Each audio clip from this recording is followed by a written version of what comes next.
cilat janë pretendimet e palëve, ose thënë ndryshe pretendimet e tyre, apo ndryshimet që kërkojnë të bëjnë në kodin zgjedhor përmes kësaj reforme dhe si do të ndikojnë ato. Deri më tani kemi vetëm disa deklarime, por mbetet për të parë më konkretisht sipas zburimeve pritet në fakt që takimi i parë të zhvillohet ditën e premte, mbetet për të diskutuar se cili do të jetë objekti i kësaj tryeze dhe çfarë do të prodhojë në vijim. Unë kam kënaqësinë që të kemi në një lidhje të drejtë për drejtë për të sy mbi disa projekcione me analistin Agim Baçi, i cili na është bashkuar tashmë. Zoti Baçi, shumë faleminderit.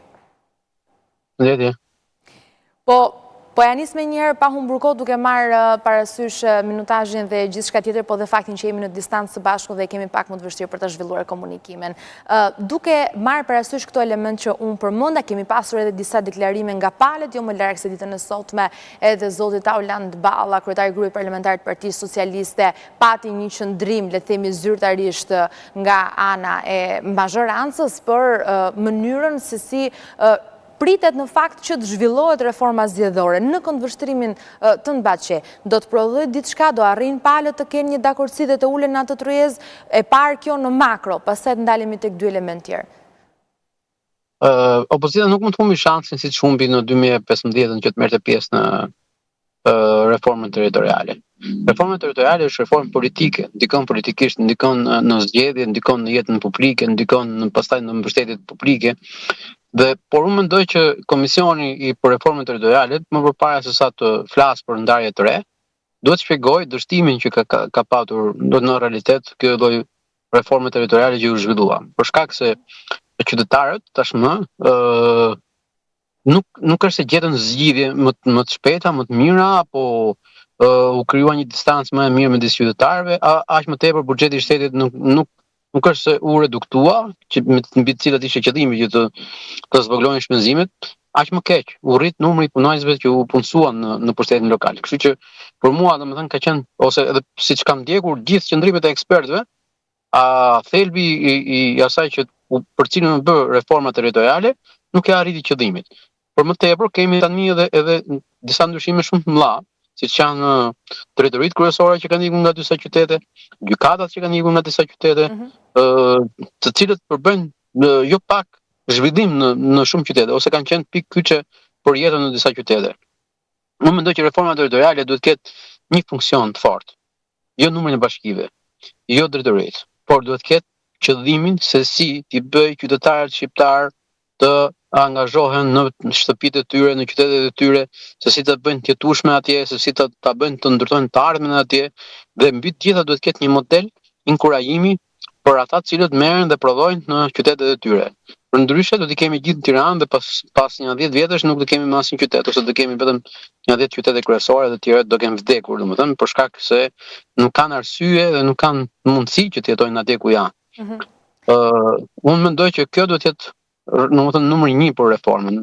Si mund t'i bëjmë qytetarët që të bëjnë të mundur të zhvillojnë qytetet e tyre, vendlinjen e tyre, si do të operohet që çdo qytet të ketë mundësinë, domethënë ajo që është e mundur të ketë mundësinë të futet në rrjetin e investimeve dhe ku mos ta kenë mendjen për emigrim, pra duhet të ndalojmë në mënyrë të qartë, domethënë këtë lloj pike, qoftë migrimin, qoftë emigrimin, qoftë migrimin që ka zbrazur shumë qytete, domethënë shumë zona të Shqipërisë, qoftë edhe emigrimin, sepse në fund fare, nëse ne i bëjmë thirrje dhe diasporës të kthehet në Shqipëri, si është e mundur që t'i bëjmë thirrje atyre dhe mos përpiqemi për ato që janë ende këtu.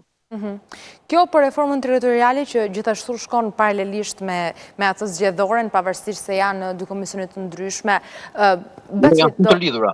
Po, automatikisht janë të ndërlidhura, shkojnë njësh, po.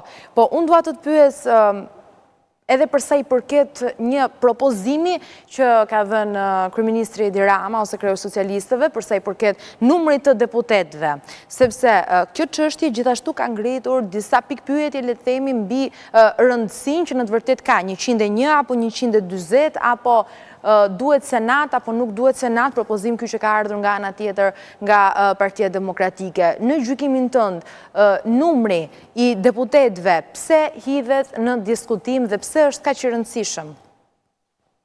Shko, për numër popullsie ndoshta mund diskutohet, por nuk besoj se kemi këtë luksin tani. Aq më tepër për senatin. Senatin kanë amerikanët, kanë SBA, kanë dhe Italia. ne kemi patur dikur në kod zogut, domethënë se si përcaktoheshin senatorët. Nuk mendoj se kemi luksin, duket sikur si një përpjekje për përcaktuar disa emra. Domethënë se po të marrim disa rregulla, kush do ta meritojë qenë senator, do grindeshim shumë për këtë gjë. Domethënë çdo të thotë senator. Po, besoj do të kishim shumë për diskutuar këtu. Po patjetër pra, sepse çdo të thotë senator, domethënë ne s'kemi njerëz që mbajnë përgjegjësi për qeverisjen e tyre, nuk kanë llogaridhënie, nuk mbajnë përgjegjësi. Si mund të jesh senator kur gjatë qeverisjes tënde ose gjatë ushtrimit të shumë të tyrave nuk ke treguar gatishmërinë për të mbajtur përgjegjësi për veprimet e tua. Domethënë nuk ke pas vendime morale ndaj atyre që ke bërë. Domethënë çfarë mund të jetë senatori? Kjo është shaka shumë e madhe.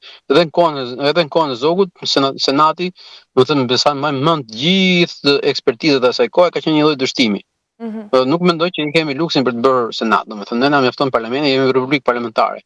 Nëse do bëhej senati, do ndryshojë kushtetuta dhe mund të jemi vetëm ke një tek që mund të bëj mundet të jetë në mënyrë hipotetike ajo që thotë për kryeministin që mund të ketë dëshirë të bëjë republikë presidenciale dhe zgjidhet vetë president. Por thash që nuk kemi luks për këto gjëra. Domethënë kemi nevojë urgjente për një shtet ligjor. E shet të mundur këtë çështjen, më fal se do të ndërpres zoti Baçi. E shet të mundur këtë çështjen e kthimit të Republikës nga parlamentare në presidenciale, pra e shet si një qëllim të cilin e ka vendosur Rama tashmë, apo thjesht mendon që është një gur, po themi që hidhet thjesht për ta diskutuar ne këtu së bashku dhe çdo tryezë tjetër, qoftë ajo televizive ose jo. Po Baçi. Rama kujdeset gjithmonë që të prodhoj lajme, të prodhoj gjëra të tilla për konsum publik.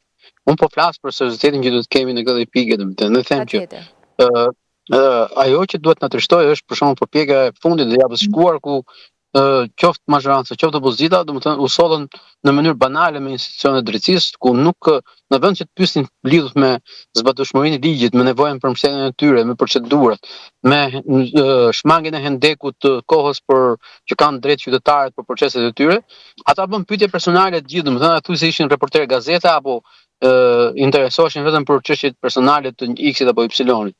Dhe unë mendoj që kjo mungesë serioziteti kërkon të zhbëj spakun, dhe kjo duhet na shqetësojë sepse nuk kupton që gjitha përpjekjet e tjera për ndryshime reformash kushtetuese, kur njerëzit nuk, domethënë që janë të zgjedhur, ata të zgjedhur atje, nuk shqetësohen për zbatimin e ligjit, për rritjen e përgjegjësisë ligjit, domethënë dhe tani merren me këto gjëra të tjera, për mua duket një shaka e hidhur.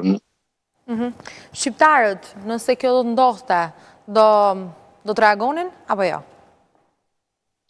Po flasim për një, e di pse ta bëj këtë pyetje zoti Baçi, sepse në qoftë edhe në kontekstin e diskursit të gjerë publik, por jo vetëm, SPAK deri më tani është parë si një institucion i cili gëzon, le të themi, besueshmërinë më të lartë nga ana e qytetarëve.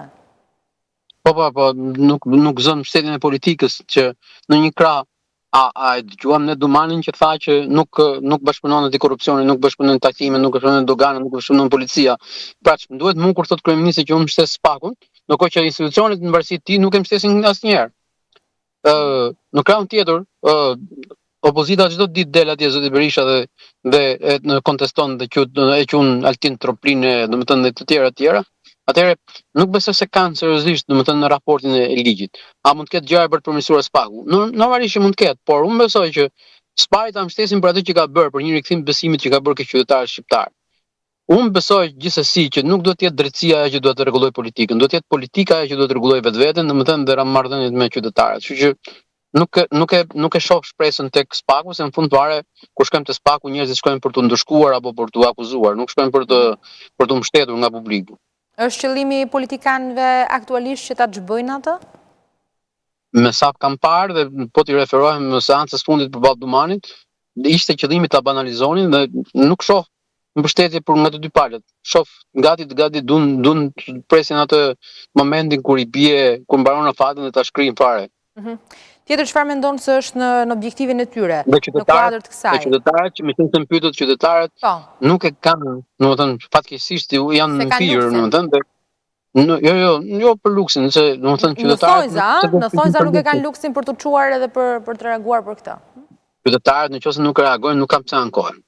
Nëse nuk reagon për vetveten, nëse nuk proteston, nëse nuk kërkon drejtat e tua, nëse korruptohesh për votën, nëse je gati të ta blenë votën, nuk ke pse ankohesh. ta kanë bler heshtjen për 4 vjet. Kështu që mendon që nuk është se do të ketë ndonjë ndryshim të madh. Pra, Baçi, duhet presim diçka të ndryshojë apo jemi thjesht në kontekstin e disa, le të themi, ndryshimeve në retorikën e përditshme?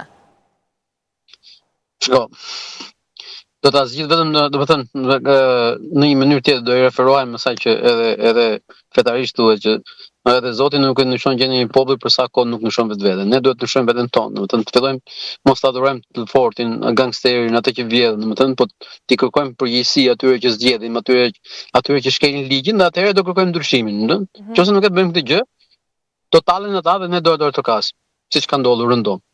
Gjithsesi, unë besoj që do të kemi shumë për diskutuar lidhur me çështjen e reformës zgjedhore dhe atë territoriale, sidomos në momentin që ato konkretisht do të qihej se do të kenë diçka. E fundit, Baçi, përpara se ta mbyllim këtë komunikim së bashku, e shikon siç e shohin disa që kur vjen puna jo për reformën zgjedhore, konkretisht, po flasim për disa çështje ku preken palët kryesore. Partia Demokratike dhe Partia Socialiste janë gati t'ia shtrinë dorën njëra tjetrës, i shikon në një formë bashkëpunimi, sikurse disa e kanë cituar, apo kjo është politika, duhet ulur, duhen trokitur duart në momentet që është e nevojshme. Kur debati bëhet në tryezë është i ndershëm. Kur marrëveshjet në kulisa nuk janë në favor të qytetarëve.